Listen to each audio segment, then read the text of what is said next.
Kung ginawa nyo lang ang trabaho nyo, hindi tayo aabot sa ganito.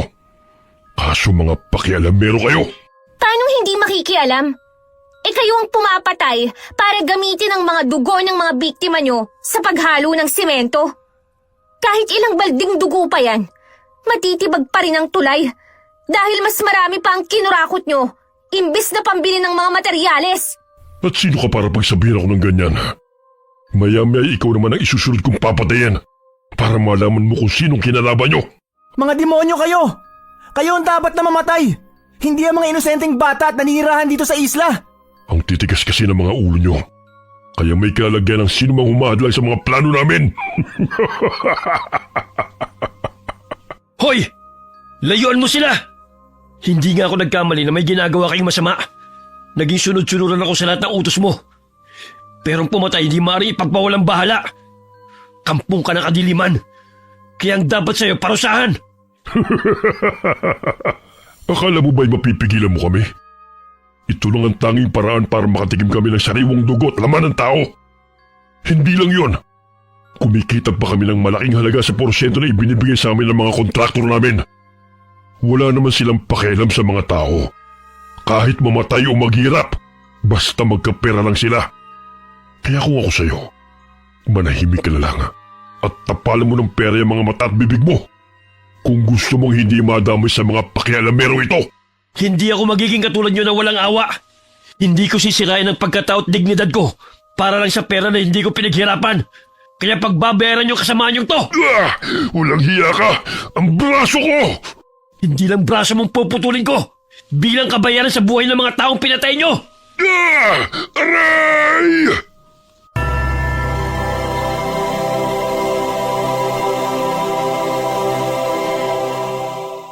Maagang nagising si Anika upang makapagluto ng almusala.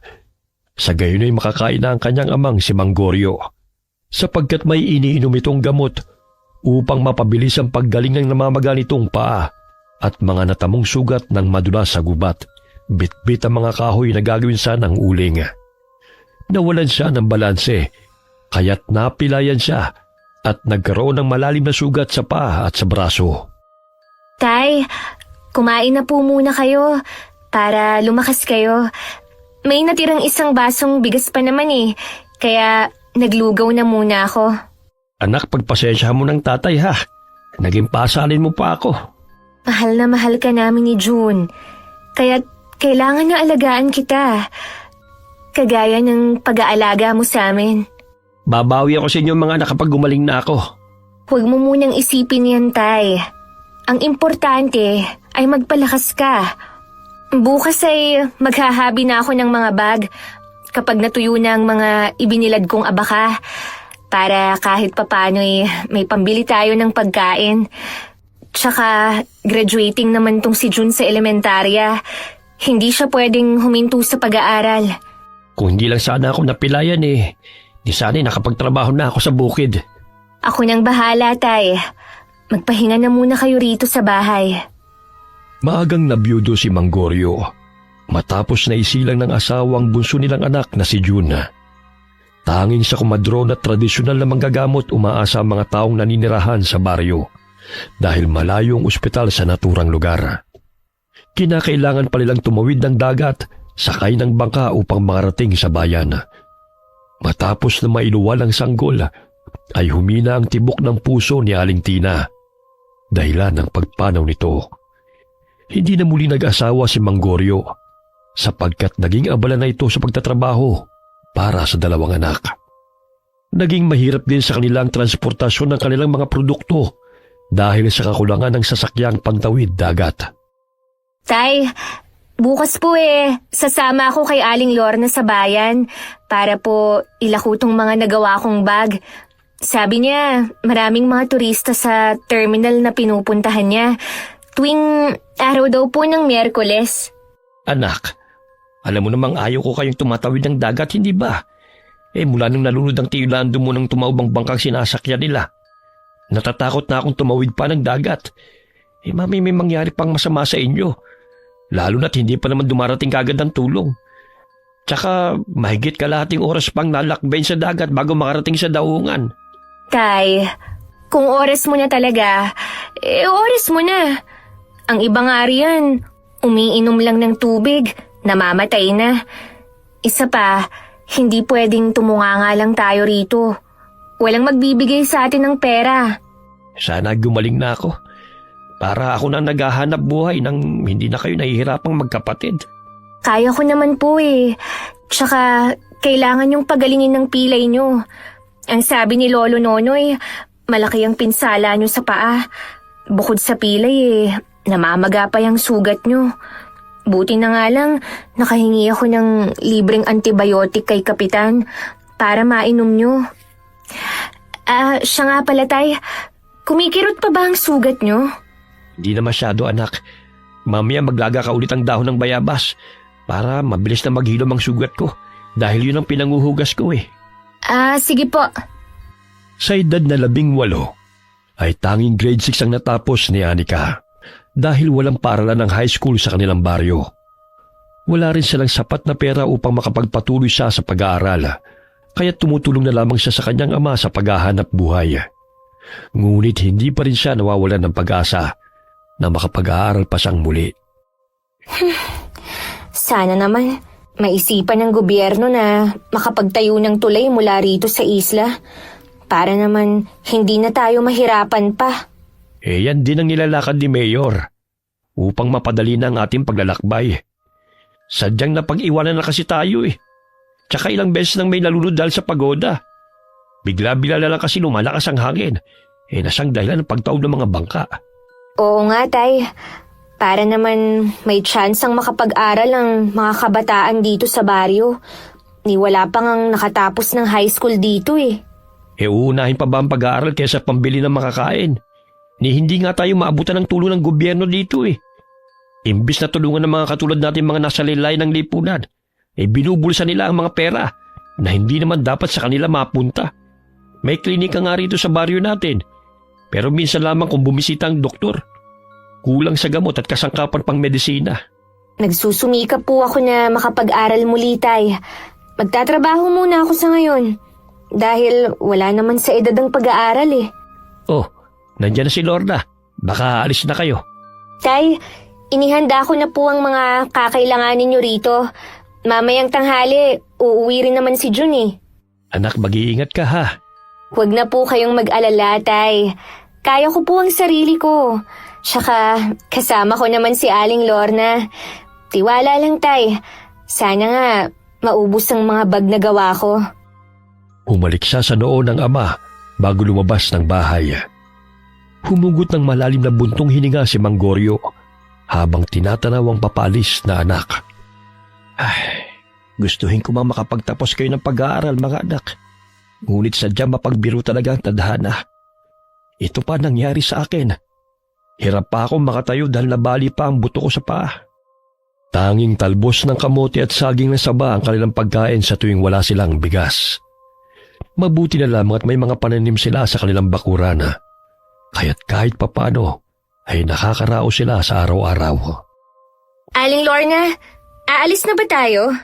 Ay oo, Ineng. Hinihintay ko lang si Benji. Paparating na rin yun. Sasama pala si Benji? Ang ingay-ingay pa naman nun. May sinasabi ka ba, Ineng? Ang sabi ko, hintayin na lang po natin siya. Siya kasi ang magiging bangkero natin ngayong araw. Mabuti nga napakiusapan ko eh. Naku, si Benji? Marunong ba siyang mamangka? Mamaya, tumaubang bangkang sasakyan natin eh. Marunong siya. Nung isang araw siya nga ang kasama namin eh. Kahit na pag-ewang-gewang, ligtas naman kami nakarating dito. Hindi pa nga talaga siya marunong. Oh, wala na kayong nakalimutang dalhin? Pasensya na't nahuli ako dahil may inutos pa si inay sa akin eh. Wala na. Nandito na ang lahat eh, ikaw na lang ang kulang. Abay, humuhugot ka pa, Aling Lorna. Alam kong wala pa kayong asawa, pero hindi ikaw ang tipo kong babae. Si Anika siguro, pwede pa. Tigil-tigilan mo ako, Benji Tulungan mo na nga lang kami sa pagbubuhat ng mga walis at bag. Basta't ikaw, kahit hindi mo na iutos yan, tutulungan talaga kita. Magkababata sina Benji at Anika. Ngunit mas matanda ito ng 2 taon sa dalaga. Matagal na itong may gusto kay Anika, ngunit kaibigan lang ang turing niya sa binata. Ilang sandali na pasigaw ang dalaga nang magsimula na magsagwan si Benji sapagkat pagewang-gewang ang bangka.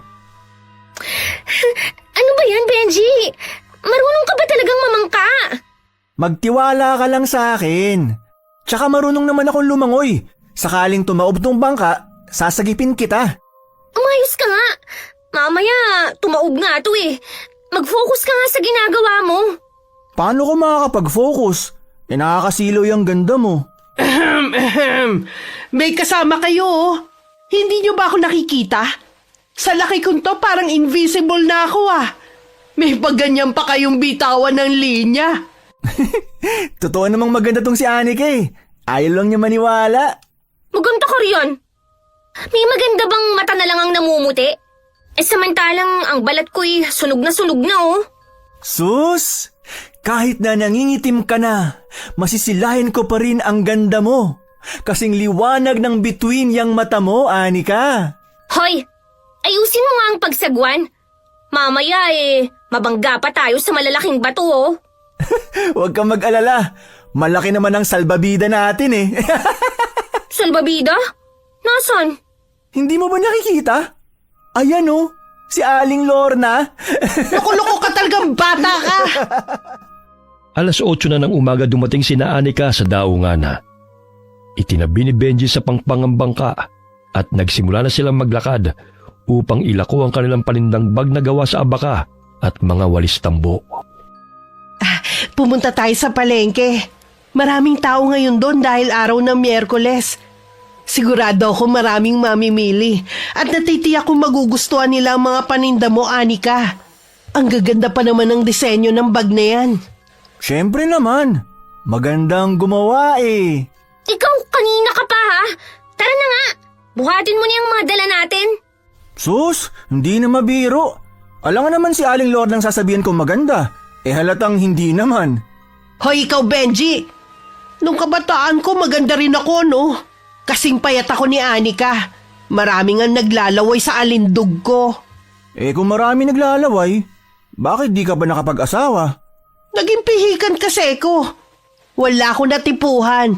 Gusto ko kasi ng mayaman at gwapo. Pero wala naman talaga mayaman sa isla. Puro dukha. Di sana pumunta ka rito sa bayan para naman makabingwit ka ng mayaman na bulag. Bakit naman bulag pa? Para hindi makitang itsura ni Aling Lorna at hindi tumakbo. Hoy, grabe ka naman kay Aling Lorna. Mabait naman siya. Namumuro ka na talaga sa panlalait sa akin, ha? Mamaya hindi kita bayaran, sige ka. Nako, hindi pwede yan ha. Nagkandakuba na ako sa pagkarga sa mga walis at bag na binibenta nyo. Pues, tumahimik ka. May mga turistang lumapit sa kanila at bumili ng bag at walis. Napahanga si Anika dahil tila totoong manika ang kanyang kaharap. Maputi, matangos ang ilong at kulay asul ang mga balintataw. Grabe, ang ganda-ganda niya. Para siyang buhay na manika. Ay, oo nga. Nung kabataan ko, ganyan din ako ka-sexy eh. Huwag nga kayong managinip ng gising. Kung may kamukha man kayong manika noon, Aling Lorna, yun ay ang manika ng mangkukulam. Ni sa kalingkingan ng magandang babaeng yan walang-wala kayo. Siguro kalyo, pwede pa. Naku, paano ba yan, Aling Lorna? Ilalait ka na naman Huwag mo na siyang bayaran pa. Uy, hindi pwede no. Nagsasabi lang ako ng totoo. Tsaka alam ko may katangian yan si Aling Lorna na wala ang mga turistang yan. Kahit na malapad ang kanyang ilong, bagay naman sa bilugan niyang muka. Alam niyo bang ang mukhang yan ang natitipuhan ng mga foreigner? Hala, baka naman dito ka pa makatagpo ng forever mo, Aling Lorna. Ayun lumingon yung kanu rito. Baka nagustuhan ka niya. Talaga?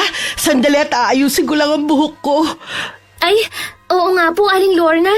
Papalapit siya rito. Nasa na siya? Ay, dumiretso. Hindi pala ikaw ang pakay niya, kundi ang babaeng yun. Ay, sayang. Pero baka meron ka pang makikilala. Ang daming turista rito, oh.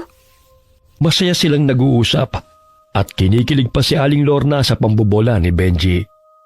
Ilang sandali pa'y narinig nila ang usapan ng mga tindera na magpapatuyo ng tulay mula sa pantalan patungo sa isla na tinitirhan nila. Upang makasiguro sa narinig, ay nakisali si Aling Lorna sa usapan ng mga tindera. Mabuti naman kung magpapatayo ng tulay ang gobyerno patungo sa isla. Hindi na ako mahihirapan na magsagwan. Ang bigat-bigat pa naman ni Aling Lorna. Ay, salamat naman kung ganun. Hindi na tayo mahihirapan pa sa pagtatawid ng ating produkto. Tsaka makakapag-aral na ako sa high school. Magpapatayo pa lang. Ni isang semento nga, wala pa eh. Libre naman ang mangarap ah. Panira ka talaga palagi. Nahinto ang kanilang bangayan nang may bumili sa kanila. 2 bag na lamang natira sa 8 bag na dala niya. Labis ang saya ni Anika dahil marami-rami ang kanyang kinita sa araw na yun. Hanggang sa mapansin ng isang turista ang kakaibang kwintas na suot ni Benji. Pasensya na po sir. Hindi ko po ito pinagbibili. Bigay pa kasi ito ni Lolo Nonoy sa akin eh. Ay, oo nga no. Ngayon ko lang napansin. Lumiliwanag sa tuwing natatamaan ng sikat ng araw ang kulay pula na bato. Nagpupumilit pa ang lalaki at nag-alok na bibigyan si Benji ng 500. Ngunit malaki ang halaga ng kwintas na yon sa binata dahil ipinamana pa yun ng kanyang lolong albularyo kay Lolo Nonoy bago yun ibinigay sa kanya. Umalis na lamang ang turista at tanging bag na lang ang binili. Gustong-gusto talaga niya ang kwintas mo. Saan kaya nakakakuha ng ganyang mga bato? Para naman may dagdag sa mga paninda natin. Ha? Hindi basta-bastang bato to, no? May basbasto mula sa ninunong babaylan. Matanda na si Lolo Nonoy, kaya't sa akin niya pinamana to. Pero wala talaga sa isip ko ang manggamot eh. Ang sabi niya, balang araw, magbabago rin daw ang isip ko. Dahil ramdam niya na ako raw magmamana ng kakayahan niya. Pero malabong mangyari yun. Eh di subukan mo. Nakapwesto na tayo rito, oh. Kaya kunwari, manghihilot ka. Baka naman may maniwala na albularyo at manghihilot ka nga. Baka matakot pa sa akin at sabihin na hinihipuan ko sila. Wag na. Itong walis at bag na lang ang tinda natin. 4:00 na ng hapon sila umuwi. Bumili ng bigas ang dalaga at sariwang isda upang pagsaluhan nilang mag-aama. Ang swerte talaga ng tatay at ng kapatid mo sa'yo, Anika. Sigurado akong maswerte din ang magiging asawa mo. Wala pa sa isipan ko ang pag-aasawa.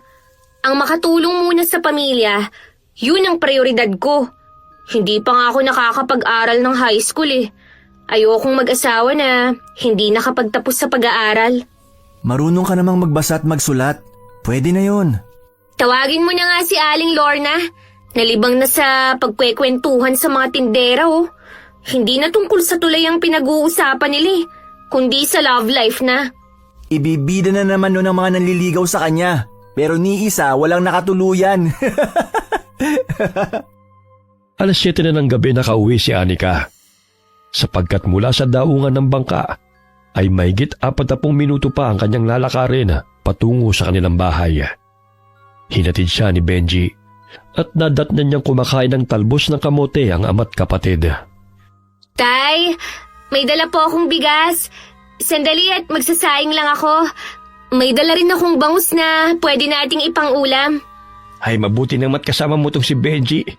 Nag-alala na ako dahil ginabi na kayo sa pag-uwi. Si Aling Lorna kasi nawili sa pakikipagkwentuhan sa mga tindera. Pero tay, naubos po yung bag na gawa ko dahil maraming turista sa bayan. Tsaka, alam niyo po ba, narinig namin sa mga tindera na sa susunod na buwan na raw mag-uumpisang pagpapagawa ng tulay. Naku, pag nagkataon mapapadali na po ang pag-aangkat natin ng produkto sa bayan. Ay sana nga matuloy yan. Mang Goryo, aalis na po ako. Magandang gabi po. Benji, salamat sa paghatid mo kay Anika ha. Ay, walang anuman po. Sa susunod na araw naman, Anika. Kita-kits tayo.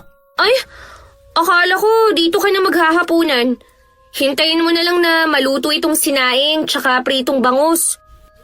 Ay, hindi na. Sumasakit na ang tiyan ko sa dami ng kinain ko kanina eh. Parang magbabawas na nga ako eh. Ha? O sige na nga, umuwi ka na. Kaya palang baho ng dampi ng hangin kanina eh. Uuwi na nga ako. Ang sakit na ng tiyan ko eh. Hindi ko na talaga mapigilan. Natatawa pa si Anika habang tinatanaw palayo si Benji. Malapit lang naman ang bahay nito sa kanila, kaya't patakbo itong umuwi. Ang binata ang pinakamalapit niyang kaibigan, sapagkat ito ang madalas niyang tagapagtanggol sa tuwing inaaway siya ng mga kaklase nila noon. Ngunit tanging kapatid lamang ang turing niya sa binata, kahit na alam niyang matagal na itong may gusto sa kanya. Anak, magpahinga ka na. Alam kong pagod ka eh. Inihahanda ko lang po itong mga abakang gagawin kong bag bukas, Tay. Hindi pa naman ako inaantok eh. Huwag mo masyadong bugbugin ang katawan mo sa trabaho. Mamaya magkasakit ka pa eh. Ayos lang naman po ako, Tay. Isa pa, nakaupo lang ako sa gilid ng kalsada buong araw. Si Benji po ang taga-bitbit tsaka taga-tawag ng mga mamimili. Mabuti na lamang tandyan si Benji. May tagabuhat kayo. Sadyang mabait na bata talaga yon. Loko-loko ka mo. Paano hindi sasakit ang tiyan niya eh? Walang tigil ang kadaldalan. Mula umaga hanggang makauwi kami, walang preno talaga ang bibig. Parang hindi na uubusan ang kwento. Kaya ayun, kinabag tuloy. Ayaw mo nun hindi ka antukin. Kawawa nga si Aling Lorne. Madalas niyang napagtitripan. Mabuti na lang, hindi pikon dahil nabobola niya. Nakakatuwa talaga si Benji. Matapos mo rin anak, matulog ka na ha. Opo, Tay. Kinabukasan ay maagang gumising si Anika upang gumawa ng mga bag na gawa sa abaka. Tinutulungan rin siya ng kapatid niya upang marami-rami ang kanilang magagawa. Napadaan si Benji sa tapat ng kanilang bahay, kaya't napansin niyang magkapatid. Oh, Anika! Ang sipag ah! Ang aga mo naman. Saan ba ang punta mo ngayon? Mukhang nakabihis ka. Mag-a-apply kasi ako bilang construction worker. Dumaan kagabi ang pinsan kong si Miguel sa bahay. Ang sabi niya, naghahanap na daw ng mga trabahador sa gagawing tulay. Talaga? Baka pwede ako ron. Lalaki ang kailangan, hindi babae. Gumawa ka na lang ng bag dyan. Kaya ko namang magtrabaho ng gawaing panlalaki ah. Mas malakas pa nga ako sa yung magbuhat ng mabibigat eh. Lalaki nga ang hinahanap. Ang kulit mo rin eh. O siya, baka mahuli pa ako. Hinihintay na ako ni Miguel. Sige. Mag-ingat ka ah. Tinatanaw ng dalaga ang kaibigan habang lumalakad palayo. Gusto niya magtrabaho dahil malaki-laki ang kanyang sasahurin kung sakaling matanggap siya sa construction. Kahit maging helper man lang, sapagkat sapat lang sa pambili ng pagkain ang kinikita niya sa paggawa ng baga. Lalaki ang kailangan. Pwede naman akong magpanggap na mukhang lalaki ah. Magpapagupit lang ako ng maikli at magdadamit panlalaki. O anak, si Benji ba yung kausap mo? Opo, Tay. Mag-a-apply sila ni Manuel bilang construction worker sa gagawing tulay. Nag-uumpisa nang maghanap ng mga trabahador. Sayang. Kung hindi lang sana ako baldado ngayon ay makakapagtrabaho pa ako roon. Huwag kang mag-alala, Tay. Gagawa ko ng paraan para matustusan ang pangangailangan natin. Kinahapunan, nakita ni Anika si Benji sa daan, kaya't dali-dali niyang pinuntahan ito upang tanungin kung nangangailangan pa ng mga trabahador.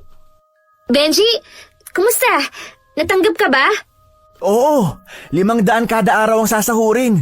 Sa wakas, makakahawak rin ako ng malaking halaga ng pera. Benji, tulungan mo naman ako. Ipasok mo ako ron. Kaya ko naman ang trabahong yun eh. Lalaki nga ang kailangan, hindi babae. Ang tigas talaga ng ulo mo. Sus, problema ba yun? Kaya ko namang maging lalaki. Marunong ka namang gumupit ng buhok. Oh, itong gunting. Gupitan mo na ako. Sige na. Naku, paano kung mabisto tayo? Hindi naman nila malalaman kung wala kang pagsasabihan. Sige na, gupitan mo na kasi ako. para maging lalaki na ang itsura ko. Ay, pambihira ka talaga. Sige na nga. Wala nang nagawa si Benji kundi ang sundin na lamang ang pakiusap ni Anika sa kanya. Matapos niya itong gupitan ay tumawa pa siya dahil nanibago siya sa maikling buhok ng kababata. Ano ba yan, Anika? Hindi bagay sa iyong maikling buhok. Parang bagito na hindi makabasag pinggan. Siya! Basta, bukas na bukas. Samahan mo ako sa pinag-applyan mo Hindi naman nila malalaman na babae ako Marunong naman akong magpakalalaki. Kaya mo bang magbuhat ng semento? Baka naman lalamya-lamya ka. Gusto mo buhatin pa kita rin Di hamak na mas malaki ang katawan ko kaysa sa'yo, no? Wala yan sa laki ng katawan, kundi sa lakas. Baka imbis na magtrabaho ka ikaw pa tong bubuhatin dahil nahimatay ka na. Sanay ako sa trabaho, no? Baka nakakalimutan mong tumutulong ako sa pangunguling kay tatay. Kaya ko kayang buhatin ng isang sako. Oo na, naniniwala na ako. Bukas sasamahan na kita. Kailangan ko talaga ang trabahong to para naman maipagamot ko si tatay sa bayan. May pupuntahan ka pa ba? Wala na. Kinuha ko lang tong mga pinatuyo kong abaka sa burol kanina. Uuwi na rin naman ako Basta, bukas, maaga pa tayong aalis dito Oo na, tol. Mag-ensayo ka ng kumilos at boses lalaki para hindi ka mabisto. Huwag kang mag-alala. Kaya ko yan. Ako pa. Nagsuot ng sombrero si Anika upang hindi gaanong mapansin na nagpagupit siya ng buhok. Kahit papano'y nagkaroon siya ng pag-asa na makapagtrabaho upang makapag-ipon ng pera. Pagdating niya ng bahay, ay agad siyang naghanap ng maluwag na damit na gagamitin niya sa pag-a-apply ng trabaho. Kinabukasan, maagang nagising si Anika. Napansin ni Manggoryo ang bago niyang itsura. Kaya't nagtaka ito sa biglaang pagpapagupit ng anak. Anak, ang aga mo naman yatang nagising. May pupuntahan ka ba ngayon? At saka, bakit sobrang ikli naman yata ng gupit mo? Mukha ka ng lalaki Talaga, tay? Oo. Pero bakit naman bigla niyang pagpapagupit mo ng ganyan? Noon ayaw mong paiklian ng buhok mo. Mag-a-apply kasi ako ng trabaho kailangan na maikli ang buhok. Sige tay, maliligo muna ako. Sige anak. Ay nako, pambihirang bata ito. Kung ano na lang ang pinapasukang trabaho para lang magkapera. Kahit na ayaw niya noon nagupitan ng mahaba niyang buhok nagawa niya ngayon dahil sa hirap ng buhay. Ay nako, sana makalakad na ako para naman makapagtrabaho na ako na maayos. Kahit papano'y natuto si Manggoryo sa paghahabi ng sombrero na gawa sa abaka na nilalako ni Anika sa bayan. Ngunit naging matumal ang bentahan sa tuwing walang turista. Kaya't gano'n na lamang ang kagustuhan ng dalaga na makapagtrabaho sa pagpapagawa ng tulay sa isla. Tay, hihiramin ko muna ang lumang pantalon mo Ibabalik ko na lang mamaya pagka-uwi ko. Ano ba yung itsura mo, anak? Maging ang pananamit mo nagbago na. Ano ba nangyayari sa yung bata ka? Huwag kang mag-alala, tay. Babae pa rin ako. Ito lang talagang naisipan kong paraan sa ngayon upang kumita ng malaking pera. Sige, tay. Aalis na po ako Dadaanan ko pa si Benji sa bahay nila Anak, mag-iingat ka ha. Kayo talagang dalawa kung ano-ano nang pinagagagawa nyo. Napapailing na lamang si Manggoryo sa inakalang nagbago na ang pananaw ng anak sa kanyang kasarian. Kaya't naging pusong lalaki na ito dahil sa madalas na pagsama kay Benji. Ngunit hindi naman niya masisisi ang anak sapagkat ito nang naghahanap buhay para maiahon ang kanilang pamilya sa kahirapan. Huy, Benji! Gising na! 7:00 na Akala ko ba maaga tayong aalis? Mamaya maunahan pa ako ng iba Inaantok pa ako Bumangon ka na! Nangako ka sa akin na sasamahan mo ko ngayon. Anika? Ikaw na ba yan? Grabe, parang tomboy na tomboy Ano? Bagay ba sa akin ang forma ko, ha? Hiniram ko ang pantalon na to ni tatay. kapag natanggap ako sa trabaho, samahan mo akong mag-ukay-ukay para naman may maisuot akong damit. Oo na, magbibihis lang ako. Ang sarap pa sanang matulog eh. Hindi ka na ba maliligo? Magmumug ka naman, uy! Naaamoy ko pa ang panis mong laway eh. Oo na nga. Atat ka naman masyado eh. Naputol tuloy yung magandang panaginip ko. Mamaya mo na lang ituloy yan. Ang importante sa ngayon, makapasok ako sa trabaho. Pikit matang nagbuhos ng tubig si Benji sa katawan na. Wala pang 5 minuto ay agad na siyang natapos sa paliligo at pagbibihis. Oh, tayo na. May mga muta ka pa Tanggalin mo nga yan. Nakakadiri Minamadali mo ako tapos magrereklamo ka? Baliw ka rin talaga no? Teka. Dapat hindi Anika ang gagamitin mong pangalan. Dapat syempre panlalaki. Nick na lang. Para hindi ako malito kung sakaling tawagin ako. Pwede. Talagang handang-handa ka na. Siyempre naman.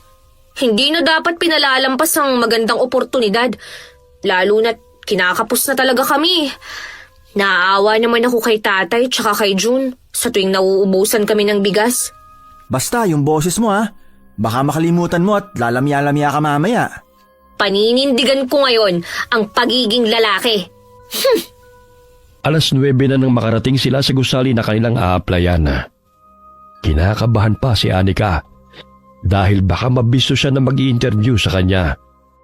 Ngunit dahil taga-sitio baybay siya at kilala niya si Miguel na siyang pinsan ni Benji, ay agad siyang natanggap. Kaya't gano'n na lamang ang kanyang tuwa. Lumabas siya ng gusali na namumutawi ang ngiti. Binatukan pa niya si Benji na nooy nakaupo sa silang kahoy sa labas ng gusali habang naghihikaba. Tanggap ako, tol! Sinabi ko, kilala niyo akong magpinsan. Ay, aray ko naman. Iba ka rin talaga pag natutuwa, no? Nananakit. Ay, sorry. Sobrang saya ko lang eh. Ilang linggo na lang, mag-uumpisa na tayo. Kinakailangan kong ihanda ang aking sarili para sa nalalapit na trabaho. Sa gayon makapag-ipon ako ng pera para sa kinabukasan namin. Oo na. Ilang beses ko na yang narinig. Oh, saan na tayo pupunta ngayon? Ay, samahan mo nga pala ako sa ukay-ukay. Para naman may maisusuot akong pantalon tsaka t-shirt. Wasak-wasak na tong pantalon ni tatay Kung nakakapagsalita lang to, siguro sasabihin nito, pagpahingahin niyo na ako. Habang namimili na bangga ni Anika ang isang lalaki. Matipuno ang katawan at may mapupungay na mga mata. Nagkatitigan sila. Kaya't hindi maiwasan ng dalaga na mapahanga sa maamong mukha nito. Ay, pasensya ka na, Totoy Hindi ko sinasadya. Totoy? Oo nga pala. Pasensya na rin kayo. Hindi ko rin kasi kayo napansin Tumango ang lalaki at muling bumalik sa pamimili ng mga pantalon. Siniko pa siya ni Benji dahil napagkamalan pa siyang bagito. Akalain mo yun? Tinawag kang Totoy? Oh, napapaniwala mo na mga tao na lalaki ka talaga. Tumahimik ka nga riyan. Mamaya may makarinig pa sa atin Kumakati talaga ang bibig mo kung hindi magsasalita. Hindi ka ba tapos sa pamimili ng pantalon? Mahigit 1 oras ka nang naghahanap Sandali na lang to. Kahit 3 piraso okay na. Ang laki kasi ng mga nakukuha ko Dapat kasi, sa pambata ka pumili ng maisusuot mo. 4'11 ba naman ang height mo? Dito ka pa sa pangmatanda. Tsaka ang payat mo pa. 3 pantalon pero mahigit 1 oras na, wala ka pang nahahanap. Heto na nga may nakita na. Puro ka reklamo dyan. Hindi mo naman ako tinutulungan. Pang 5 pwesto na tong pinuntahan natin. Nakakapagod maghanap. Matapos na makabili, umuwi na rin silang dalawa. Ngunit hindi naalis sa isipan ni Anika ang binata na kanyang nakabangga. Napapangiti pa siya dahilan na mapansin siya ni Benji. Uy, kanina ko pa napapansin parang nagniningning yung mga mata mo Siguro malakas ang tama ng lalaki na kabangga mo kanina, no? Anong pinagsasasabi mo? Hindi kaya. Masaya lang ako dahil natanggap na ako sa trabaho.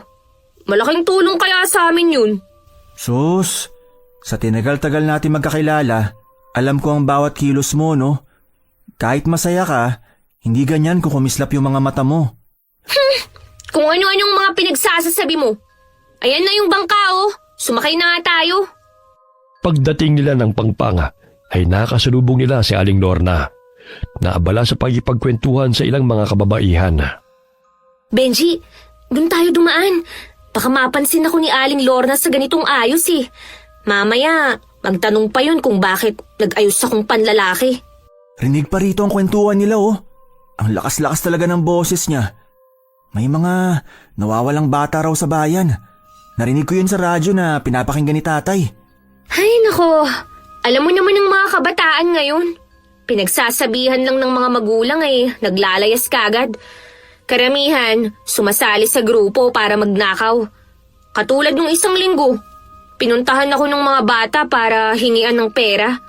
Kalain mo yun, pinakitaan pa ako ng kutsilyo. Baka kung saan-saan na pumunta ang mga batang yun dahil pinaghahanap na ng mga pulis. Ay, oo nga no. Tara na, tumitingin na si Aling Lorna rito. Tinawag ng babae si Benji. Ngunit nagkunwari itong hindi narinig at dali-dali silang naglakad. Anika, bilisan mo. Nakita nga niya tayo. Takbo! Magsichismis lang naman yan eh. Ang dami na naman sigurong nasagap na balita. Sinabi mo pa, kaya nga nahawakan na sa kadaldalan niya eh. Humahangos na nakarating sila sa bahay ni na Benji. Nagtatawanan pa silang dalawa ng dumiretso sa likod ng bahay. O siya, uuwi na ako ah.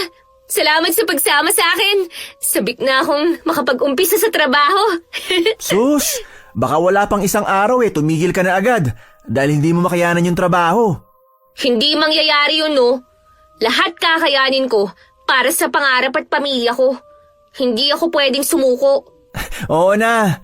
Sige na, umuwi ka na. Mamaya may makakita pa sa'yo rito sa ganyang ayos. Kahit na anong pang-aasar ni Anika kay Benji, ay hindi pa rin siya iniwan ng kaibigan. Kaya't malaking pasasalamat niya sa binata sa lahat ng suporta nito sa kanya. Dumating ang araw ng pagsisimula sa paggawa sa tulay. May mga engineer at kontraktor na dumating sa isla upang suriin ang lugar. Hanggang sa magsimula na ang construction ng tulay. May mga kasamahan din silang trabahador na hindi taga-isla at sa ibang bayan pa nanggaling. Pamilyar ang lalaking yun ah. Siya yung nakabanggaan ko sa ukay-ukay. Oh, Anika, Nick, bakit nakatunga nga ka riyan? Mamaya makita ka pa ng mga boss natin at patalsikin ka pa sa trabaho. Kailangan natin magpakitang gilas sa kanila. Nandito pa naman silang lahat. Heto na nga oh. Bubuhatin ko na ang simento. Naku, kaya mo ba talaga? Baka mamaya bigla kang sumuko. Umuwi ka, wala pang isang araw ah. Kaya ko nga. Tsaka ayusin mo ang tawag mo sa akin ah. Mamaya, malaman pa nila na hindi Magandang ako... umaga sa inyo. Ako pala si Derek. Ako nga pala si Ani... si Nick. At siya naman ang kaibigan kong si Benji. Namumukhaan ko kayo. Ikaw nga rin eh. Parang ikaw yung nakabangga ako sa ukay-ukay. Ang liit lang ng mundo, no? Dito pa tayo nagkita uli. Oo. Sa Karatig Bayan ako nakatira. Derek? Di ikaw palang foreman rito. Sinabi sa akin ng pinsan kong si Miguel. Sir, magkatrabaho na ho kami. Ito kasing si Nick eh. Nagtanong sa akin kung saan namin dadalhin yung mga semento. Alam mo na, naninibago lang sa trabahong to. No problem. Gusto ko lang makipagkilala sa inyo.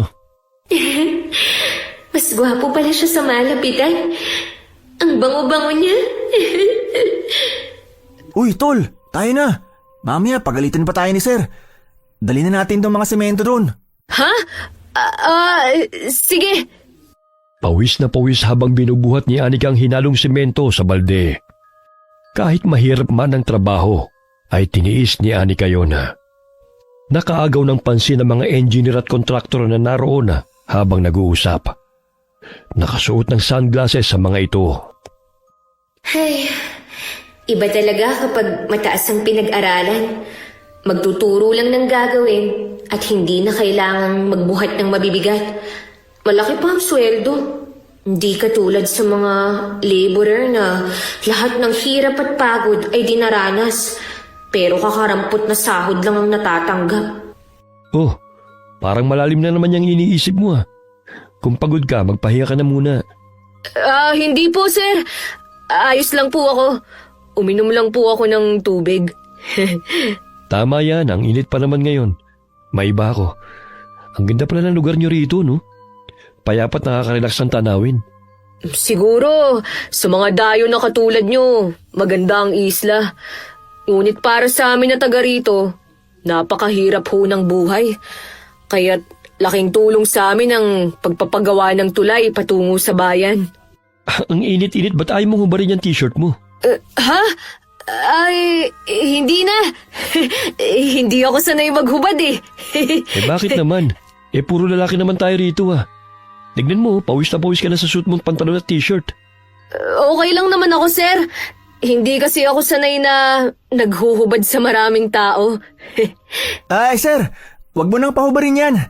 Nahihiya siya dahil ang daming peklat sa katawan eh. Mabuti nga gumaling ng mga galis niyan bago nakapagtrabaho rito eh. Galis? Hoy! Wala akong... Oo nga. Nakakahiya po ang mga peklat ko sa likod. O siya, ikaw nang bahala, Nick. Kung saan ka komportable. Nakakatuwa talaga kayong dalawa. Umalis sa kanilang kinaroroonan si Derek at pinuntahan ng ibang trabahadora. Napakamot ulong natatawa si Benji sa itsura ni Anika na namumula at tagaktak ang pawis. Ay nako, ayan tuloy. Napansin ni Foreman ang suot mo. Ang laki-laki kasi ng t-shirt mo at pantalon eh. Pwede ka naman magdamit ng panlalaki, hindi nga lang ganyan. May extra jersey ako dun. Akin na nga yan. Hindi mo naman sinabi na pwedeng magsuot ng ganun dito eh. Dali-daling nagbihis si Anika at agad na bumalik sa trabaho. Pag-ewang-gewang pa siyang lumalakad habang binubuhat ang sako ng semento. Dahilan na natawang muli ang kaibigan. Oh, akala ko ba sanay ka sa pagbubuhat ng mabibigat? Parang hindi mo na kaya. Tumahimik ka nga. Siyempre naninibago pa ang katawan ko, no? Masasanay rin ako. Parang ang lakas-lakas mo eh. Hindi mo nga kayang buhatin ang mga sako ng buhangin kanina. Sus, yun lang? Sisiw lang sa akin yun, no? Binuhat nito ang sako ng semento. Ngunit nandilat ang mga mata ng binata nang dagdagan pa ng isang sako ni Anika ang nasa kanyang likuran. Ha? Aray! Pambihira ka naman, oh. Ang bigat na nga. Dinagdagan mo pa. Oh, ang sabi mo kaya mo. Paisa-isa lang. Ikaw naman, dinoble mo pa yung pasanin ko eh. Baka mag-overtime pa tayo, no? Kaya hinay-hinay lang. Baka bukas, lupay-pay ng katawan natin sa trabaho ngayong araw. Di ba nga, ikaw na nagsasabi na kailangan nating magpakitang gilas? Kaya mo na yung 2 sako ng simento. Ikaw pa? Aray! Lumagutok na yung buto ko. Loko-loko ka talaga. Kunin mo na yung 1 sako. Ako, kaya mo na yan. Tumunog ang bela, hudyat ng kanilang pananghalian. Dumating si Aling Lorna bitbit ang basket na naglalaman ng paninda nitong pagkain. Dumiretso ito kina Benji nang makita nito ang binata. Kaya't dali-daling binalot ni Anika gamit ng damit ang kanyang mukha upang hindi siya makilala at mabisto ni Aling Lorna. Ngunit sadya itong magaling kumilatis ng tao kaya't nakilala niya si Anika. Hoy Anika, kahit na ipulupot mo pa yung damit mo sa mukha mo, nakikilala pa rin kita. Bakit ka nagtatrabaho rito? Hinaan mo nga yung boses mo, Aling Lorna. Ang ingay-ingay mo talaga. Aray! Tanggalin mo yung kulina sa dinigat-ilong ko. Puro pa naman simento yan. Oo na, ako na to. Pero wag nyo namang lakasan ng boses nyo. Kailangan ko ang pera. Kaya pinasok ko ang trabahong to. Alam nyo namang hindi pa nakakalakad si tatay eh. Kaya ko naman ang trabaho dito sa construction. Kaya wala namang problema. Nick ang pangalan ko rito. Kaya sikreto lang natin to ha. Ano bang tinitinda nyo dyan? Pautang nga muna. Utang ka dyan! Hindi pwede! Malulugi pa ako sa'yo! Wala pa kaming sahod. Kakaumpisa pa lang namin. Babayaran ka naman namin eh. Di ba, Tol? Oo nga, Aling Lorna. Sa ganda mong yun eh. Dapat nagpapautang ka. Alam mo bang ang gagwapo ng engineer at saka mga kontraktor na pumupunta rito? Irereto namin kayo sa kanila. Mabait na babae pa naman ang natitipuhan nila. Yun bang katulad mo? Talaga? Sige, sige. O siya, sa katapusan nyo na lang ako bayaran. Basta ipakilala nyo ako sa mga boss nyo. Umangutango ang dalawa at nagsimula ng mananghalian. Kumikending pa si Aling Lorna habang naglalakad patungo sa kinaroroonan ng ibang mga trabahador. Hanggang magkabanggaan sila ng foreman na si Derek. Nabitiwan ito ang basket kaya't dinampot niya ito. Gayon din ang pagkataranta ng lalaki nang damputin ang basket. Nahawakan nito ang kamay ni Lorna kaya't namula ito habang nakatitig kay Derek. Nakita mo ba yun, Anika? Mukhang magkaka-love life na si Aling Lorna. Mukhang silang tinadhana para sa isa't isa. Ay, sayang. Ang cute pa naman ni Sir. Kung magugustuhan naman ni Foreman si Aling Lorna, pagbigyan mo na. Nandito naman ako para sa'yo. Tsaka malilibre pa tayo ng pagkain. Sakali na ilakad natin si Foreman sa kanya. Oo na nga. Tingnan mo. Kilig na kilig si Aling Lorna. Ipagkakalat na naman niya yan sa mga amiga niya. Yung slow motion nila ni Foreman. Pustahan tayo. Natatawa po si Benji habang pinagmamasdan ng reaksyon ni Aling Lorna. Pangiti-ngiti pa ito habang hinahawi ang buhok na nakatakip sa kanyang pisngi. Napapangiti na rin si Derek sa itsura ng babae. 5:00 ng hapon na. Oras na rin ng uwian. Samantalang may mga trabahador pang naiwan upang mag-overtime. Naroon pa rin ang kontraktor at ang engineer habang nakasubaybay sa ilang mga naiwang construction worker. May 2 barracks na ipinagawa di kalayuan sa ginagawang tulay upang maging pahingahan ng mga manggagawa. Ngunit mas minabuti ni na Benji at Anika na umuwi sa kanilang bahay. Anika, napansin mo ba na may mga trabahador na parang hindi napapagod magtrabaho? Nag-overtime pa sila hanggang ngayon. Oo nga eh. Tsaka, hindi rin sila kumain ng pananghalian, kundi umiinom lang sila ng tubig sa sarili nilang sisidlan. Maging si Foreman Derek, nagtataka nga rin sa kanila eh. Mga kilalang tauhan nyo ng engineer at kontraktor. Ilan sa atin dinagdag lang. Parang mga robot na hindi napapagod. Samantalang ako, ang sakit ng mga kalamnan ko. Mamaya nga, magpapapahid ako ng liniment kay June. Ano, kaya mo pa? Baka bukas hindi ka na pumasok ha? Kakayanin, kahit mahirap.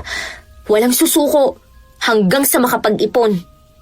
Bumalik sina Benji at Anika sa construction site. Naiwan ni Benji ang bag kung saan naroon ang kanyang kwintas. Sinita sila ng engineer nang bumalik sila roon dahil maging ang kasama nilang foreman ay pinagpahinga na nito sa barracks. Dali-dali nilang kinuha ang bag at agad nang umalis. Napakasuplado naman ng engineer na yun. Bakit naman pinagbabawalan tayo na pumunta ron? Ano bang meron? Alam mo kanina, may napansin akong sisidlan na tanging mga tauhan lamang niyang dapat na kumuha. Para bang may kakaiba silang ginagawa. Maging sina Derek hindi makalapit kung hindi niya pinag-uutos. Yung engineer Rene na yun, napaka-straight to, no? Napahinto sa paglalakad ng dalawa nang tawagin sila ni Derek upang tumagay. Ayaw pa sana nila, ngunit lumapit ito sa kanila at nagpumilit. Sige na, halina kayo. Minsan lang naman to tsaka pampalakas lang ng katawan at pantanggal ang pagod. Si Benji na lang. Hindi talaga ako umiinom eh. Kailan ka pa matututo? Sige na nga. Basta, konti lang Mamaya pagalitan pa ako ni tatay. Ayaw pa naman nun na tumatagay ako. Baka masanay ako at maging lasinggero. Masaya silang nagiinuman hanggang sa may napansin si Benji ng mga sakong binubuhat mula sa bangka. Batid niyang hindi na mga semento yon, kaya't nagtanong siya kay Derek. Sir, bakit hindi pa sila nagpapahinga? Kanina ko pa napapansin na parang walang kapaguran ng grupong yun, oh. Tsaka hindi rin nakikipagkwentuhan sa atin. Hayaan mo na sila. Gawin na lang natin ang trabaho natin. Maging ako'y pinagbabawalan na makisali sa kanila eh. Sandali lang at naiihi ako. Oh, saan ka pupunta? Diyan ka na lang sa puno oh. Bakit lalayo ka pa? Ha? Basta doon na lang ako banda. Baka pumanghi pa rito eh. Sus, ayaw mo lang makita kung malaki o maliit yung kargada mo eh. Hayaan mo na siya, sir. Talagang may sariling mundo yung kaibigan ko. Hindi pa kasi nakaranas na magkaroon ng nobya yan eh. Kaya sobrang mahiyain. Pang-aagaw ni Benji sa atensyon ni Derek. Kaya't nagkaroon ng pagkakataon si Anika na makatakbo palayo sa barracks upang makaihi. Ay naku, ang hirap palang panindigan ng pagiging lalaki. Hindi man madali pero dapat kayanin ko. Sandali, ano tong malapot na nakapako sa lupa? Parang ang lansa. Dugo kaya to? Matapos niyang makaihi ay nanatili siya sa damuhan. Napansin niya ang mga taong may buhat ng sako at balde na bumubuhos sa pundasyon ng tulay. Naaninaw niya na hindi yun pangkaraniwang tubig dahil kulay pula. 2 baso pa lang ang nainom ko. Hindi pa naman ako lasing. Parang may kakaibang ang ginagawang engineer na yun at ang mga tauhan niya. Bakit kaya ayaw niyang sumali kami sa trabaho nila? Tsaka mula pa kaninang umaga, hindi pa napapagod ang mga tao niya sa pagtatrabaho. Anong klaseng tao sila na walang kapaguran?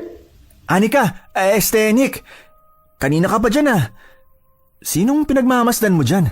Ha? Wala. Umuwi na tayo. Gusto ko na talagang magpahinga eh. Magpaalam na lang tayo kay Sir Derek. Bukas na lang natin ipagpatuloy ang pagtagay. O sige, inaantok na nga rin ako eh. Habang tumatagal ay parami na ng parami ang nawawalang kabataan sa isla. Maging sa mga karatig bayan ay naging haka-haka ang pagpapagawa ng tulay ang siyang dahilan. Ngunit pilabulaanan yun ng mga kontraktor at engineer. Dahil ayon sa kanila, walang katotohanan ng ibinabot ng kwento ng mga tao. At ang mga sumasalungat sa proyekto ang isang nagpapakalat ng maling impormasyon tungkol sa kanila. Sa mahigit 1 buwan natin nagkatrabaho bilang laborer, wala naman tayong napapansin na pinapatay ng mga bata. Siguro kurakot meron pa. Baka meron nga silang ginagawa na hindi lang natin nalalaman. Alam mo, Benji, may mga napapansin akong bahid ng dugo. Pero sinabi lang ng isang tauhan ni engineer dahil daw yun sa sugat niya nung maapakan niya yung pako. Pero imposible naman na ganun karami ang dugo na lumabas sa kanyang sugat. Gawin na lang natin ang trabaho natin kung ayaw nating mapaalis. Hindi ko na nga nakikita si Mitoy eh. Ilang araw na. Pero kahapon hinanap siya ng asawa niya. Hindi rin alam kung saan pumunta. Naku, baka naman ng babae. Pero kahit ganun yun umuwi pa rin yun sa kanila. Mag-iisang linggo na siyang hindi nagpapakita eh. Nung araw ng sahod, kasama pa natin siya. Oo nga. Pero yun ang huling araw na nakita ko siya. Habang nagbubuhat ng mga buhangin, ay napansin ni Benji ang punit-punit na damit sa gilid ng dalampasigan. Naalala niya na yun ang suot na damit ni Mitoy nang huli niya itong makita. Pasimple niya yung kinuha at napansin niya ang bahid ng dugo dito. Ngunit natigilan siya nang sitahin siya ng tauhan ni engineer at pinabalik kung saan siya nakatokang magtrabaho. Masama ang kutob ko. Parang may kinalaman nga sila sa pagkawala ni Mitoy. Totoo kaya ang sabi-sabi na inaalayan o binubuhusan ng dugo ang pundasyon ng mga gusali at tulay upang maging matibay? Oh, Benji, tulungan mo muna si Nick sa pagbubuhos ng semento. Opo sir. Hayaan mo na yung mga basura dyan. Mamaya na natin linisin. Pakalat-kalat po kasi. Napalingon pa si Benji sa kinaroroonan ng kanilang foreman. sa pag-akalang may kinalaman din ito tungkol sa mga patak ng dugo na nakita niya. Oh, bakit parang tahimik ka yata? Naninibago naman ako sa'yo Akala ko ba, kukunin mo ang mga buhangin dun? Tulungan ko na raw muna kayo para madaling matapos ang pagbubuhos. Nick, may sasabihin ako sa'yo mamaya Oh, bakit mamaya pa? Kung pwede namang ngayon. Mamaya na nga. Ang kulit mo rin Baka may makarinig pa sa atin. Pagalitan pa tayo.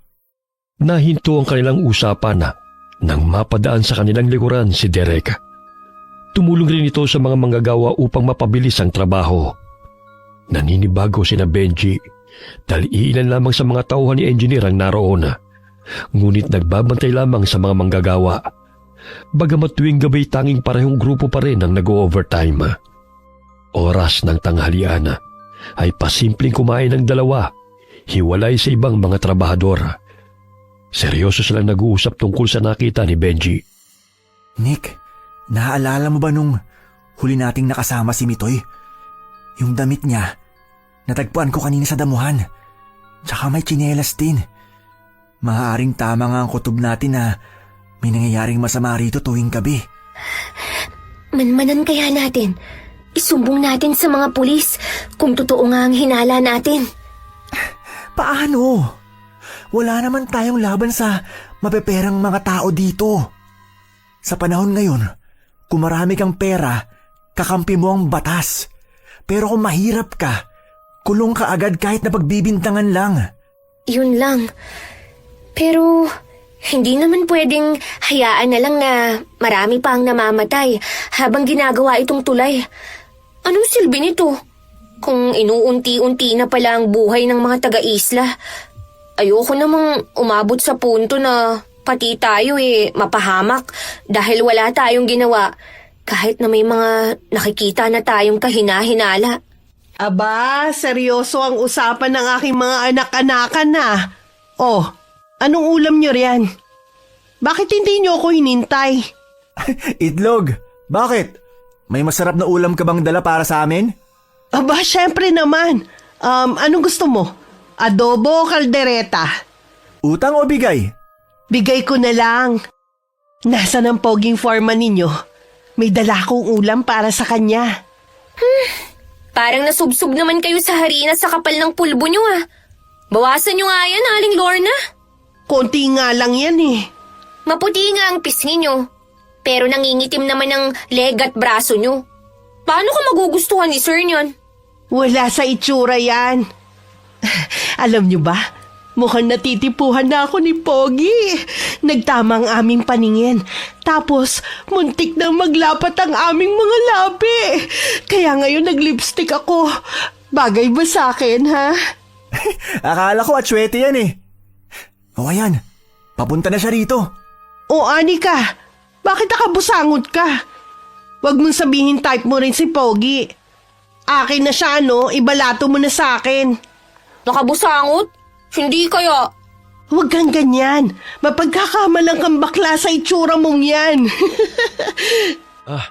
Lorna, nandito ka na pala. Tamang-tama na nananghalian kami. Dinalang kita ng ulam. Ito, magpakabusog ka. Huwag mo na rin bayaran yan. Niluto ko talaga yan para sa'yo. Ang bait mo talaga. Sige, salamat Ilahihimatayin si Aling Lorna nang umiti si Derek. 40 na siya at mas matanda siya ng 5 taon sa lalaki. Ngunit hindi siya nawawala ng pag-asa na may magkaagusto sa kanya. Ang pogi mo talaga, sir. Kamukha mo si Wawi de Guzman yung gumanap sa Esperanza. Pakiramdam ko tuloy ako si Esperanza. Esperanza? Baka naman Espasol. Mukha kasi kayong espasol sa kapal ng pulbo nyo Tumahimik ka nga riyan, Benji. Nag-uusap pa kami ni sir Muntik nang maibuga ni Anika ang inunguyan nitong pagkain sa kalokohan ng kaibigan. Pigil ang kanyang tawa habang tinitignan ang mukha ni Aling Lorna na tila kinikilig na nakikipag-usap sa lalaki. Baka gusto mong sabayan kami sa pagkain. Hindi na. Busog na ako. Makita lang kita, kumpleto na ang araw ko. Ilang sandali pa'y umalis na si Derek bitbit ang ibinigay nitong ulam. Tila batang patalon-talon pa ito sa harapan ng dalawa habang kinikilig. Ay hala, tumigil ka nga Aling Lorna. Mamaya lumindol pa rito. Oh. Hindi pa nga natatapos ang ginagawang tulay. Baka masira pa sa pinaggagawa mo. Ikaw kanina ka pa ha? Sinisira mo talagang araw ko eh. Bawiin ko pa yung ulam mo eh. Ay, hindi pwede. Alam mo bang sinabi ko kay Foreman na mabait ka at maalaga? Tamang-tama. Naghahanap yun ng jojowain. Talaga? Mabuti naman kung ganon. O sige, aalis na ako ha. May pupuntahan pa akong birthday eh. Ipagbalot mo na lang kami. Oo ba? Basta wag ninyong kalimutan ha. Ilakad niyo ako kay Pogi. Ay nako, ang lakas ng tama niya kay Sir Derek. Ngayon ko lang nakita na nag-lipstick yan eh. Aba, malay mo. Magkagusto nga si Sir Derek sa kanya. Mapagmahal, maalaga, at higit sa lahat, palagi pang busog kapag siya ang kasama. Kahit na tayo nga nililibre niya. Oo na. Sus, nagtatampo ka pa. Alam mo namang ayoko mapunta ka sa iba eh. Che, tumahimik ka nga. Hindi na malaya ng dalawa na pinagmamasdan sila ni Derek. Napapangiti pa ito dahil kung hindi sila parehong lalaki ay mapagkakamalan itong magkarelasyon silang dalawa.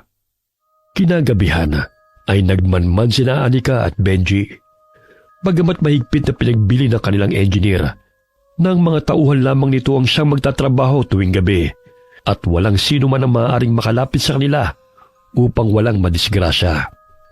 Anika, sa palagay mo ba, alam ni Sir Derek na may masamang nangyayari dito? Kaya nga aalamin natin, di ba?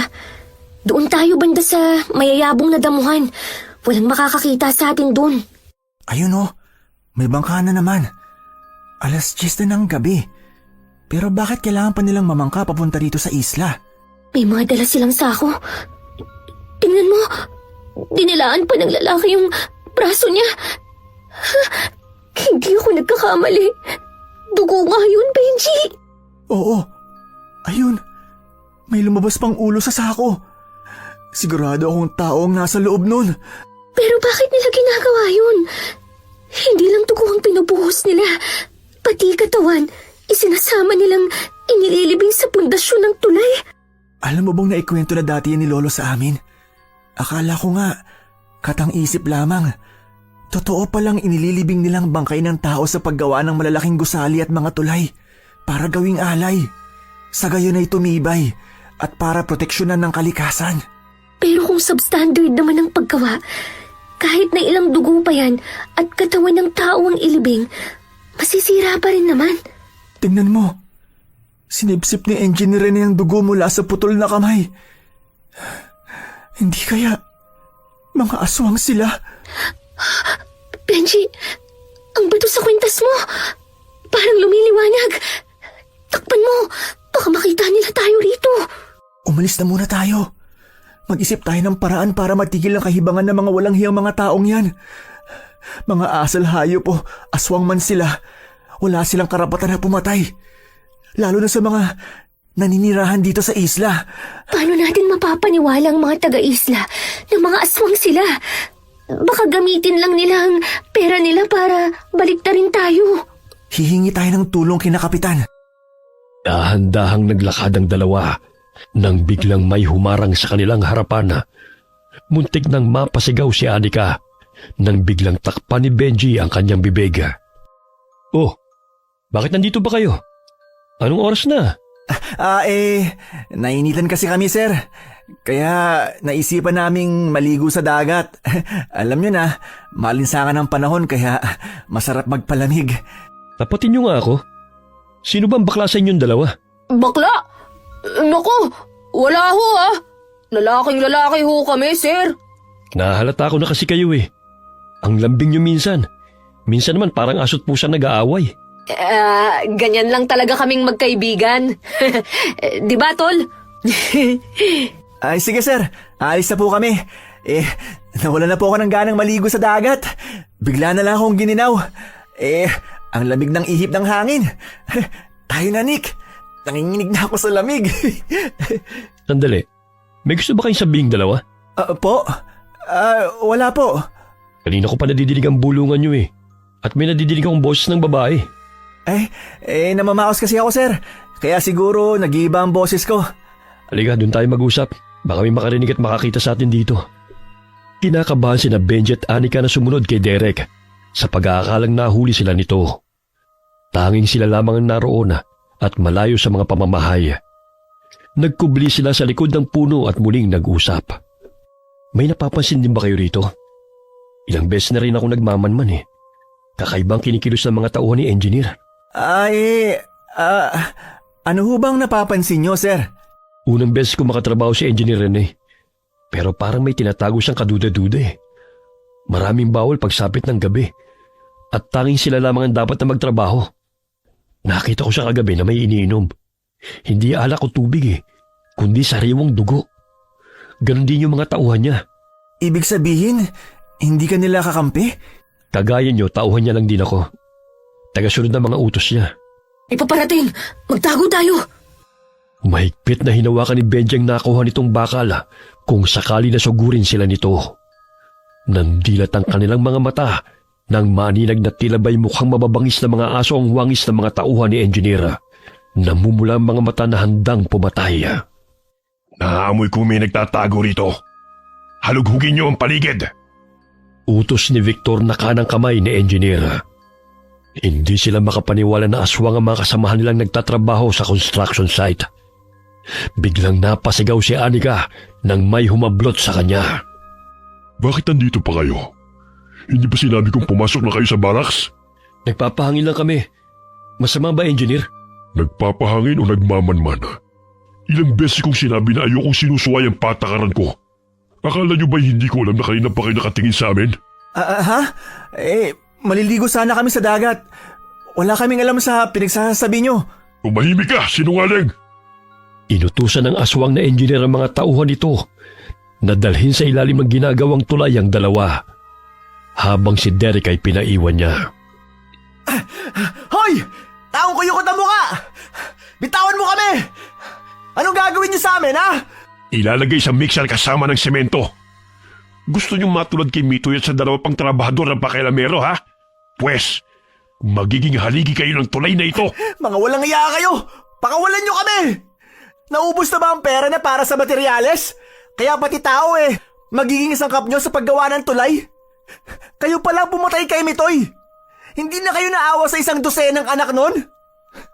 Isusumbong ko kayo sa mga boss na kontraktor kapag nakatakas kami rito! Unggong, wala silang pakialam sa mga dukhang kagaya nyo. Dahil ang importante sa kanila ay limpak-limpak na salapi. Kahit ilang tao pang mamatay, hindi yun makakaapekto sa kanila. Sapagkat ang pagpapayaman ng siyang pangunahing prioridad nila. Kahit anong sigaw nila, ay hindi nadidinig ng mga kasamahan nilang nasa barracks. Dahil sa pagod ay mahimbing nang nakatulog ang mga ito. Dagdagan pa ng napakaingay na mixer ng semento, kung saan inihahalo ang dugo at katawan ng mga pinapatay ng mga aswang. Mga wala kayong puso! Mga animal! Aray! Aray! Nasasaktan ako! Ano ba? Babae ka? Bitawan mo siya! Isa kang duwag kung pati babae sasaktan mo! Abay nag-anyong lalaki ka pa, ha? Akalain mo, pinasok mo pa ang trabahong ito. O bakit? May reklamo ka? Ikaw nga anyong hayop at asal hayop ka pa! Hindi naman ako nagre-reklamo ah! Pakawalan mo na kasi ako! Akala mo ba'y maaawa ko sa'yo? Kahit kailan hindi ako nakakaramdam ng awa. Dahil ang importante sa amin ay makalasap ng sariwang dugo bago ibaon kayo sa tulay na ito. Mga sakim! Mga animal kayo! Pinagkatiwalaan kayo ng mga tao. Pero ito lang ang gagawin nyo. Siguro yung mga kontraktor, mga aswang din katulad nyo. Mas masahol pa sila kaysa sa aming mga aswang. Kami, mga dugot laman ang aming kinukuha. Sila, mga pinaghihirapan yung mga tao na kahit na 1 sentimo ay gusto nilang angkilin dahil wala silang pakialam kahit gumapang man kayo sa hirap. Mga ganit din mga politiko na akala nyo'y nagmamalasakit sa inyo. Ngunit ang totoo ay sila rin ang nagpapahirap sa inyo. Ginawa itong tulay na ito upang may makuha silang porsyento. Siyempre, nakikinabang din kami. Nagkaroon ng pagkakataon si Benji na madampot ang bakal na kanyang nabitiwan. Kaya't hinambalos niya yun sa aswang na humahawak sa kanya. Sinipa rin niya ang aswang na nasa kanyang harapan, kaya't pumasok yun sa mixer ng semento. Anika, halika na! Tumakas na tayo rito! Saan kayo pupunta? Tatakas kayo't hayaan niyong mamatay itong si Derek? Hoy, engineer! Hindi ka lang mukhang pera! Demonyo ka pa! Bitawan mo si Sir Derek! Dahil ikaw ang nababagay na isemento! Tumakas na kayo, Benji! Hayaan niyo na ako rito! Benji, tingnan mo! Ang bato sa kwintas mo! Parang lumiliwanag na naman! Tila ba'y kusang gumagalaw-galaw ang katawan ni Benji upang sugurin ang mga kalaban. Animoy sumasayaw siya habang nakikipaglaban sa mga aswang. Yun ay dahil sa tulong ng batong mutya ng rambutan. Anong nangyayari sa kanya? Parang nawawala na siya sa kanyang sarili. Sige, Benji! Sugurin mo sila! Para makita nila ang hinahanap nila!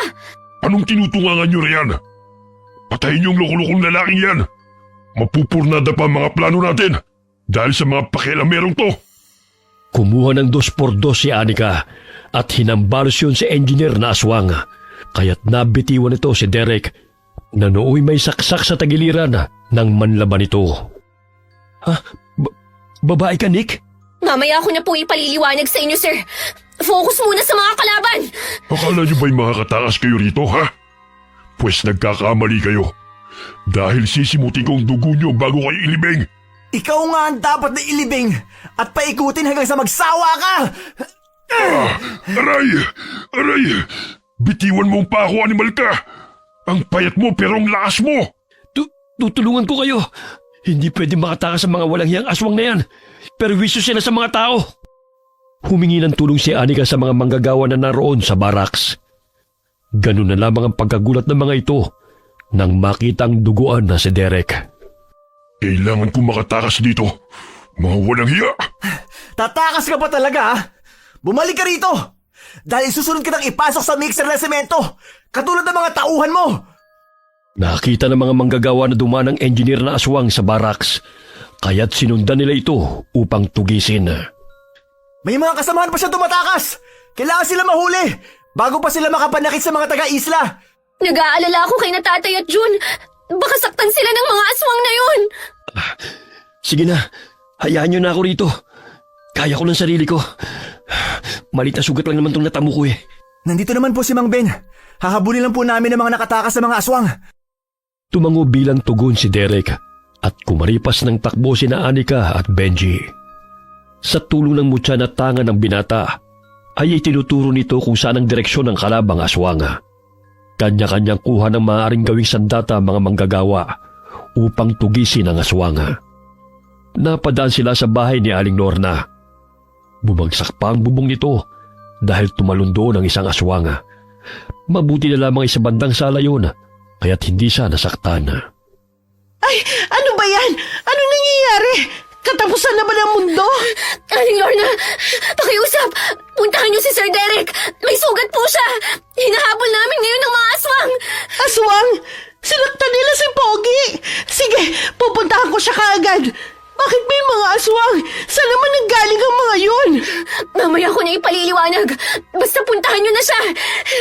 Natatarantang tinungo nito ang barracks habang tinatanaw ang mga manggagawang humahabol sa mga sinasabing aswang.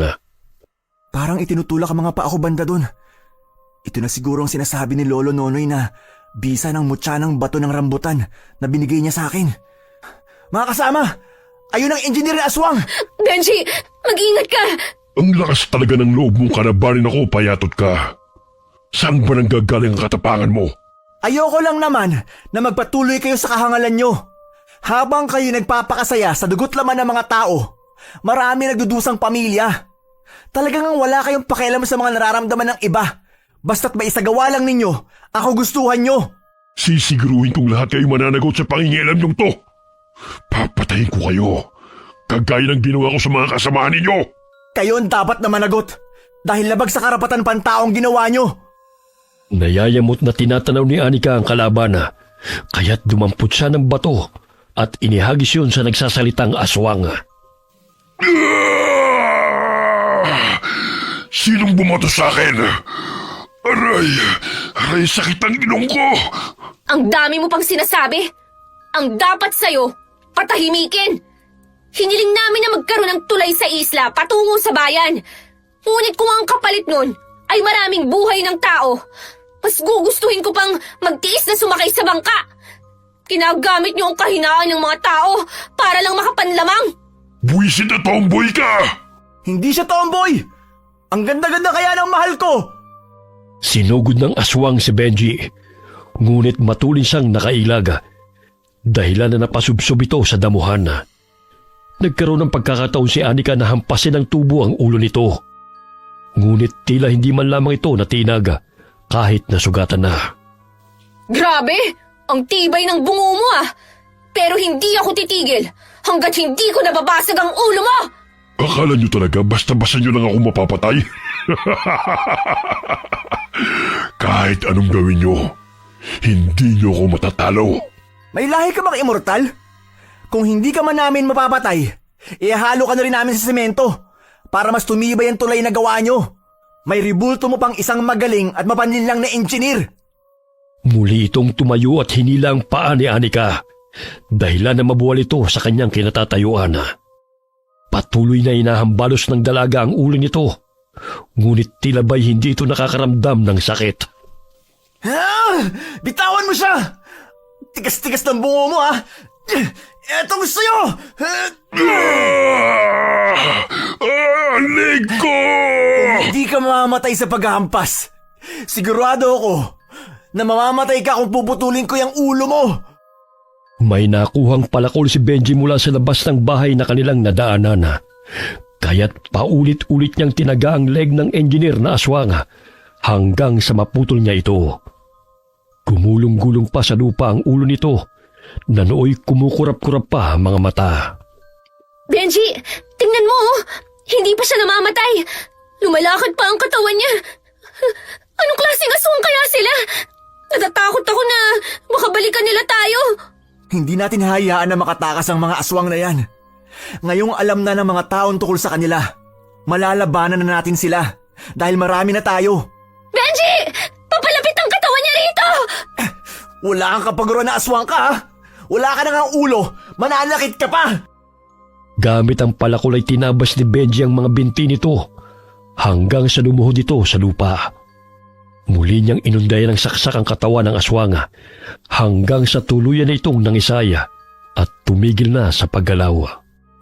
Ay, napaka-energetic nilang uri ng mga aswang. Ay, naku, paano na tayo nito? Wala na tayong trabaho bukas. Lalo na't alam na ni Sir Derek na babae ako. Huwag mo na munang isipin yan. Kailangan pa nating hanapin ang mga aswang na tauhan nitong engineer na to. Ayun si Namang Filimon. May nahuli sila. Tara, puntahan natin. Aray! Tama na yung tanda. Parang mabubutos ang tiyan ko sa ginagawa mo. Galit na galit si Mang Filemon dahil ilang linggo na rin nawawala ang kanyang apo. Hanggang ngayon hindi pa natatagpuan. Sigurado akong isa siya sa biktima ng mga aswang. Kaya hindi na sila kailangan pang kaawaan dahil sa dami ng buhay na pinatay nila. Aray! Tulong mga kasama! Mukhang mahina ang isang aswang na yan. Hindi kagaya ng engineer na makunat. Baka kulang pa ang dugong na inom niya, kaya mahina siya. Sandali. Parang tinuturo ng mutya na pumunta tayo ron. Ang dilim-dilim na ron, Benji. Ako na pupunta doon. Dito ka lang. Sasamahan na kita. Baka mapano ka pa eh. Dahan-dahang lumakad doon sina Anika at Benji. Nadidinig nila na may humahangos na nagkukubli sa talahiban. Hinawi ni Benji mga dahon na tumambad sa kanyang paningin ang aswang na napalukip-kip sa mga talahib. Pakiusap, maawa kayo. May pamilya rin ako naghihintay sa akin. Nagmamakaawa ko. Hindi ako masamang katulad nila. Benji, siya si Marlo. Yung tumutulong sa atin na tauhan ni engineer. Pakiusap, tulungan niyo ako. Hindi ko kayang pumatay. Hindi ko sukat akalain na aabot sa ganitong trabaho namin. Hindi pa ako nakakainom ng dugo ng tao. Pinsan ko si Victor na kanang kamay ni engineer. Huli ko na nalaman na pumapatay sila. Gusto kong tumakas. Pero sinabi sa akin ni Victor na kung tatakas o magsusumbong ako, ay papatay nila ako ng pamilya ko. Kaya ginawa nila akong aswang. Pakiusap, tulungan niyo akong matanggal ang ipinula nila sa katawan ko. Ayoko maging demonyo katulad nila. Nagsasabi ka ba ng totoo? Baka naman niloloko mo lang kami para hindi ka namin patayin. Nagsasabi ako ng totoo. Maniwala kayo sa akin. Hindi siya nagsisinungaling. Ayon na rin sa binubulong ng mutyang gabay. Kailangan niya ng tulong natin. Doon tayo dumaan para hindi tayo makita ng mga tao. Kailangan na magamot siya ni Lolo Nonoy bago mahuli ang lahat. Nasugatan sa paa ang aswang na kanilang tinulungan dahil naapakan nito ang nakausling pako nang biglang may humarang sa kanilang daraanan. Saan kayo pupunta? Abay kumampingan na sa mga taong yan, Marlo. Samantalang mas giginhawa ang buhay ng pamilya mo kung sinunod mo lang mga sinasabi ko sa'yo. Ayokong maging masama katulad nyo. Umalis ka na rito. Hayaan mo na mga batang ito, Victor. Katulad natin, nagtatrabaho sila upang mabuhay. Hindi makatarungan ng pagpatay nyo sa mga inosenteng tao. Kahit anong gawin mo, isa ka ng aswanga. At hindi na magbabago yon. Papatayin ka rin ng mga tao kapag nalaman nilang isa kang kalaban. Hoy! Ikaw na kupal ka! Unang araw pa lang ng trabaho, kumukulo na talaga ang dugo ko sa'yo eh. Nararamdaman ko na talagang wala kang gagawing tama. O bakit? Anong gagawin mo sa akin?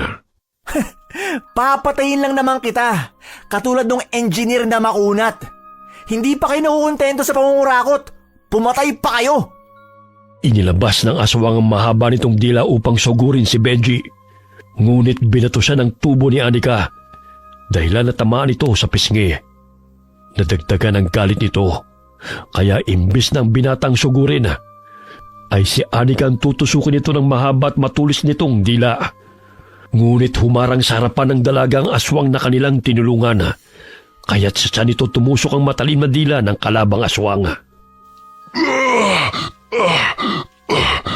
Umalis na kayo, Benji.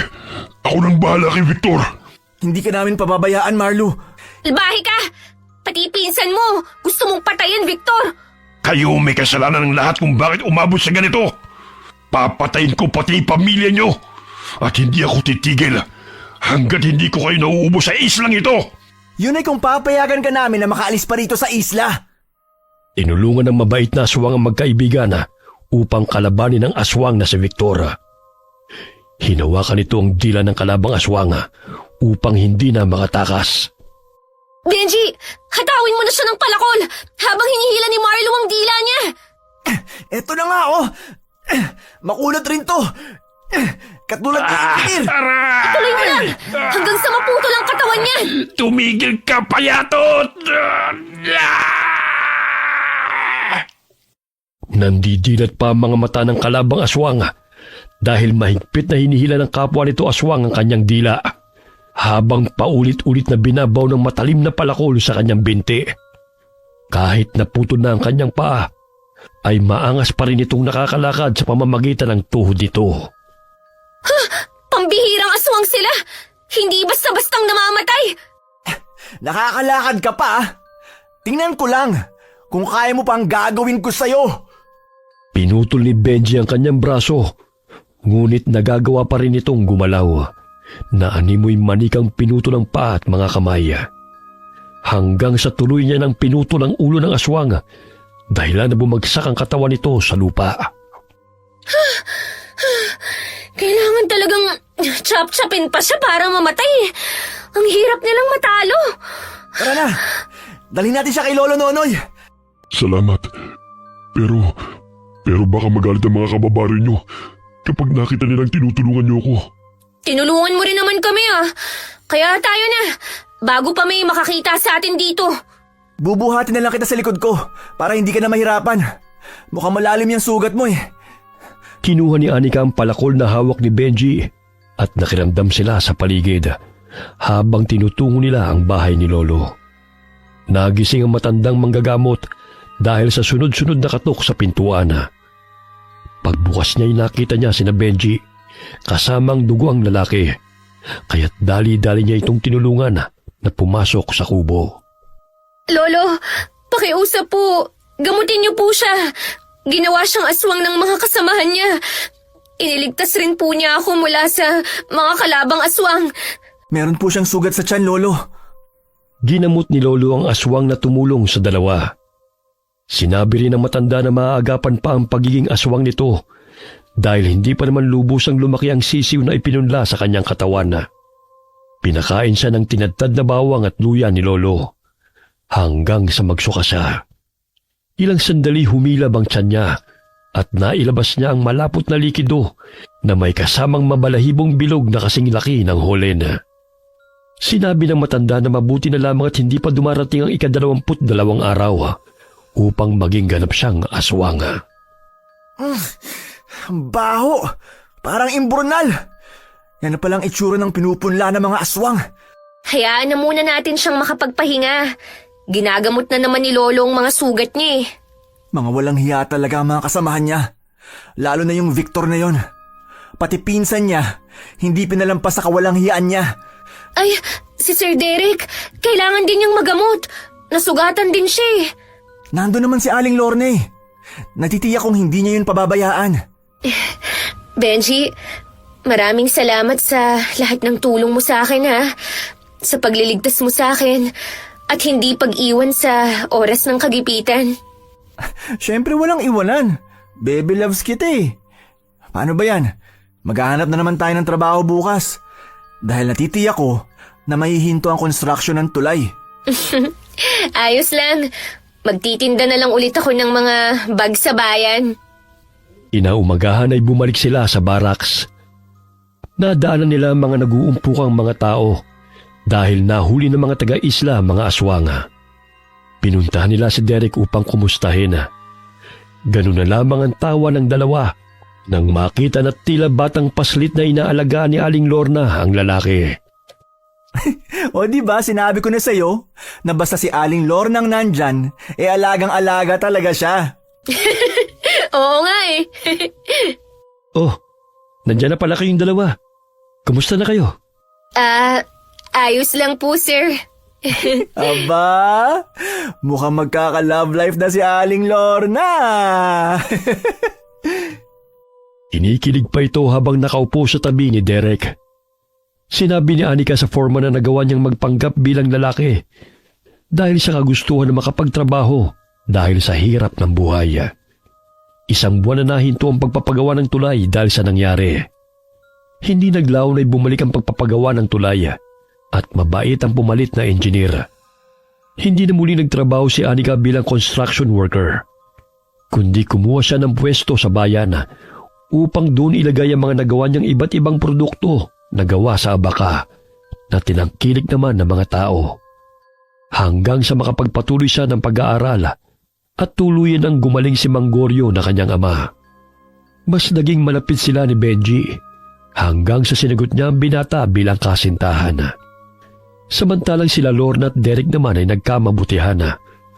Bagamat hindi man pinagpala sa pisikal na kagandahan ng babae, ay may mabuti naman itong kalooban na siyang nagustuhan ni Derek sa kanya. Nagpatuloy ang pagpapagawa ng tulay at naging payapa ang isla. Wala nang napapabalita na may nawawalang mga bata at mga tao. Nakagagawan ng mga kontraktor at engineer na mga aswang. Wakas. Kung ginawa niyo lang ang trabaho niyo,